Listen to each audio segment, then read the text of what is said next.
In this short video, I am going to explain to you why Amendment 1 on Florida's November 2016 ballot is not pro-solar.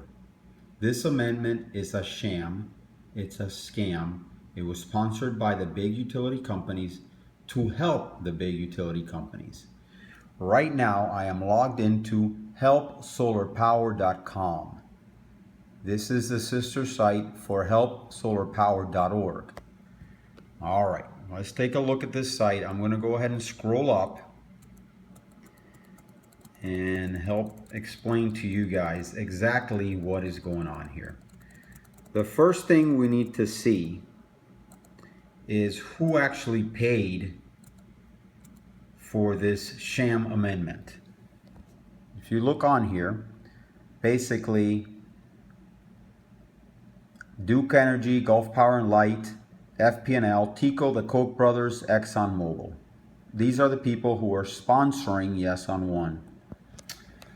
All this information can be found at the Florida Department of State Division of Elections, and it gives you the total amount. $16 million, over $60 million have been paid by Florida Power and Light, Duke Energy, Tampa Electric, and Gulf Power Company. And it has all the links of where this information can be found. All right, I'm just gonna kind of read from here so you guys can see. Amendment 1 on Florida's November 2016 ballot is a blatant bait and switch amendment designed to mislead and confuse voters. Amendment 1 is not pro-solar.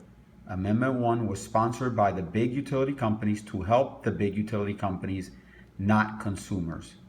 The utility company's proposed Amendment 1 reads as follows. And here we go. The green is the bait, the red is the switch. Rights of electricity consumers regarding solar energy choice. The bait. Rights we already have. The amendment will provide no new rights for solar owners or consumers. So here we go. The first two sentences are the bait. This amendment establishes a right under Florida's Constitution for consumers to own or lease solar equipment installed on their property to generate electricity for their own use. State and local governments shall retain their abilities to protect consumer rights and public health, safety, and welfare. Okay, so no new rights. We already have the right under Florida's Constitution for consumers to own, lease solar equipment installed on their property to generate electricity for their own use. We already have this right. Solar panels in Florida are not banned. We can buy them at will, and we can generate our own electricity. So this provides no new rights for solar owners. State and local governments shall retain their ability to protect consumer rights and public health, safety, and welfare. Why this is on here is beyond me. Basically, it's just stating a fact. So as you can see, this is the bait. This was designed to sound pro-solar.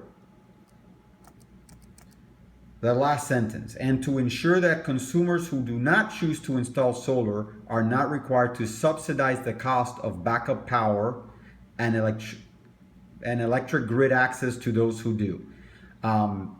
This makes absolutely no sense for somebody who wants solar. Basically, what you're saying here is that people who do not have solar are somehow subsidizing the cost of the electric grid for those who do. This is a complete fallacy. Basically, what the power companies are trying to do here is, and you can read it right here, the switch, rights utility companies want to have in order to legally penalize, fine, or charge Floridians for having solar.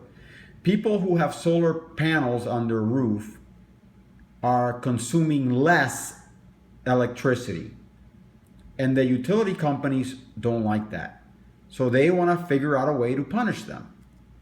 This would be like if you decide instead of driving your truck to work, you're gonna ride your motorcycle, and the gas station owner comes and tells you, hey, listen, you used to pay me $200 a month in gas. and now you're not. So it's not fair that other people are subsidizing your availability to get gas. Therefore, you need to continue paying me the $200. If you want to ride your motorcycle, that's fine, but you still have to pay the gas station $200. You see how this makes absolutely no sense? All right, so here we go. The notion that people without solar are subsidizing people with solar is a fallacy. It's not true.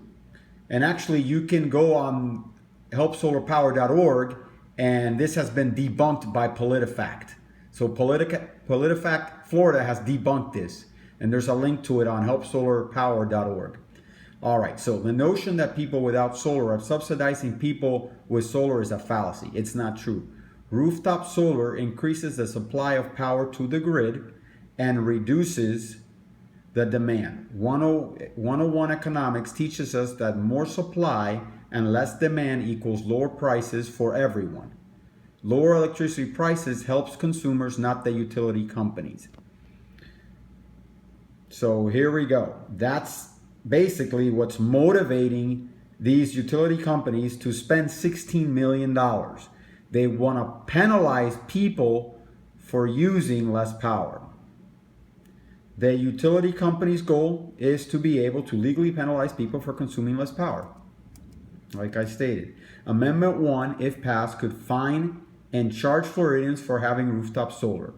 Please help solar power in Florida by voting no on 1 in November 2016 and by visiting, donating, volunteering at flsolarchoice.org. And it has more links here for info. You can visit helpsolarpower.org, Floridians for Solar Choice, which is flsolarchoice.org, or you can visit the Sierra Club. And there's a very nice video here. I'm not going to play it, but you can go on helpsolarpower.com and you can see it. And this little video explains why this misleading and confusing amendment was even allowed to be on the ballot. Because something so confusing should have never been allowed to be on the ballot. So, help solar power by voting no on 1 in November. And you can find out more at helpsolarpower.org. That's helpsolarpower.org, or at helpsolarpower.com. That's helpsolarpower.com.